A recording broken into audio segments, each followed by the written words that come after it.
Hai, hello, salam sejahtera Malaysia. Selamat datang ke channel Fels Lifestyle.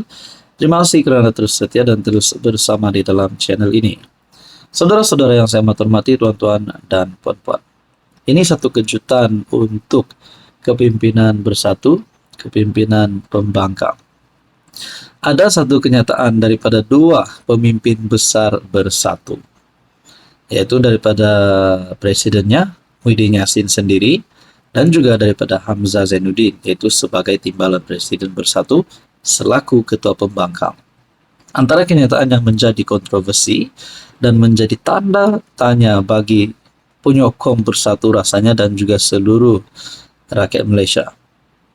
Dalam satu dapatan saya melalui FB, perkongsian daripada Razmi, siapa presiden bersatu, captionnya di situ dengan gambar di bawah, konflik kepimpinan bersatu.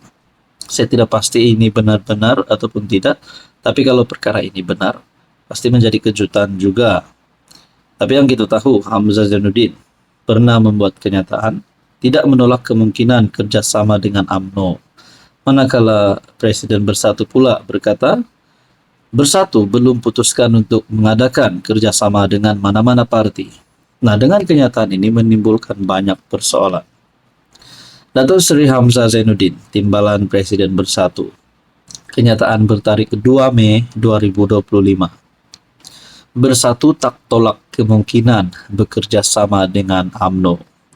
Manakala kenyataan Tan Sri Muhyiddin Yassin selaku Presiden Bersatu yang juga pengerusi Perikatan Nasional berkata, Bersatu belum putuskan kerjasama dengan mana-mana parti. Nah, kenyataan ini pada 3 Mei 2025. Jadi kalau ada dua kenyataan ini seolah-olah tidak sinkronis, tidak selari, kerana Bersatu bersedia untuk bekerja sama dengan UMNO menurut Hamzah Zainuddin. Manakala Muhyiddin Yassin pula selaku presiden berkata, Bersatu tidak putuskan untuk bekerja sama dengan mana-mana parti.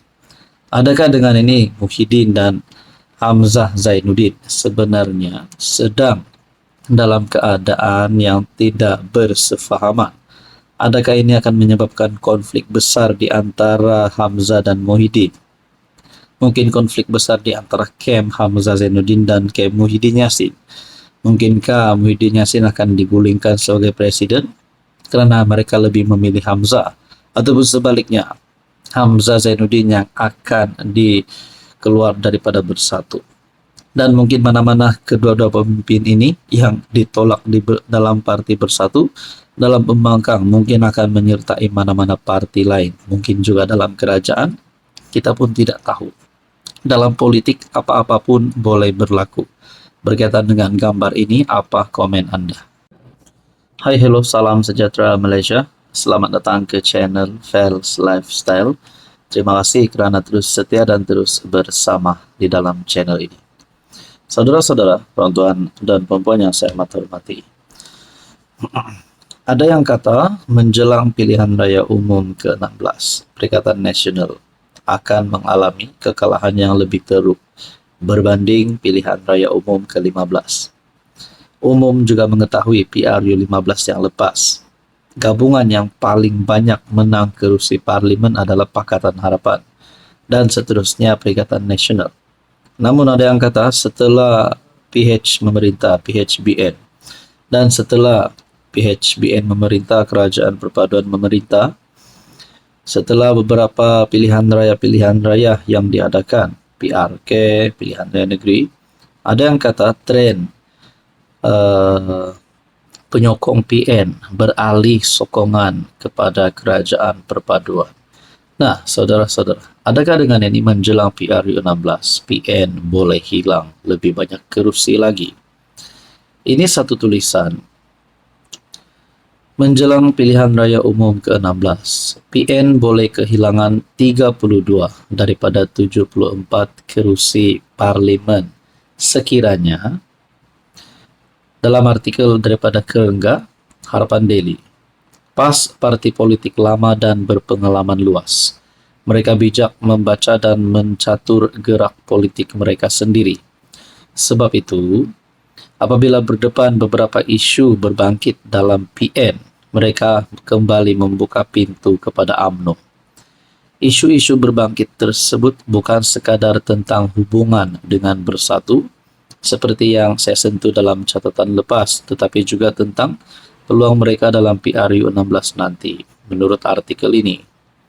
Jika situasi politik sekarang tidak perubahan dan UMNO BN kekal bekerja sama dengan PH menuju PRU 16, PN berpotensi hilang sekurang-kurangnya 32 kursi parlimen yang mereka sandang sekarang berdasarkan undi yang mereka perolehi berbanding campuran undi sedia ada PHBN.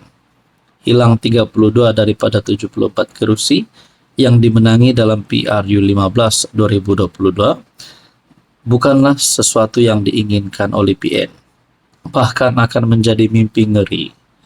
Sebab itu, saya percaya para strategis PAS tidak akan biarkan perkara ini berlaku. Mereka adalah parti tunggal yang memenangi kursi parlimen paling banyak dalam PRU lepas. Mereka akan cuba pertahan karisma yang ada. Saya kurang sentuh tentang Bersatu kerana kekuatan sebenar akar umbi PN adalah PAS. Setiap kali pilihan raya, Bersatu hanya bergantung kepada kekuatan jentera PAS.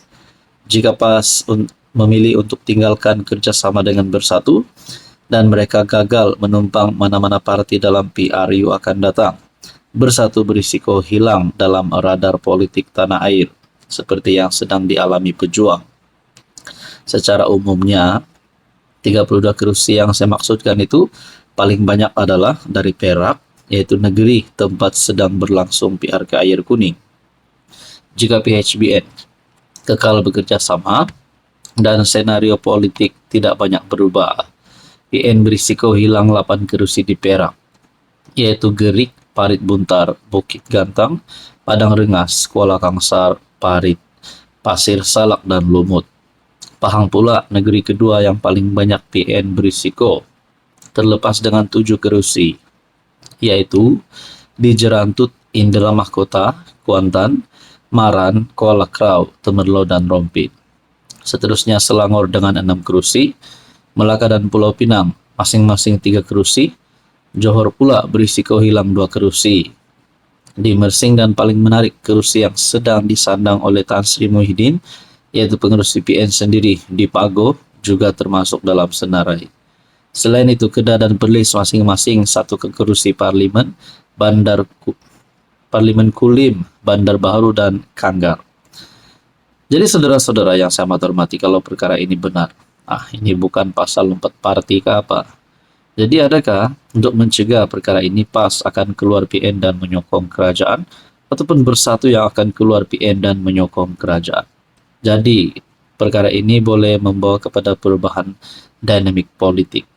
Jadi tuan-tuan dan puan yang saya hormati, apa komen Anda?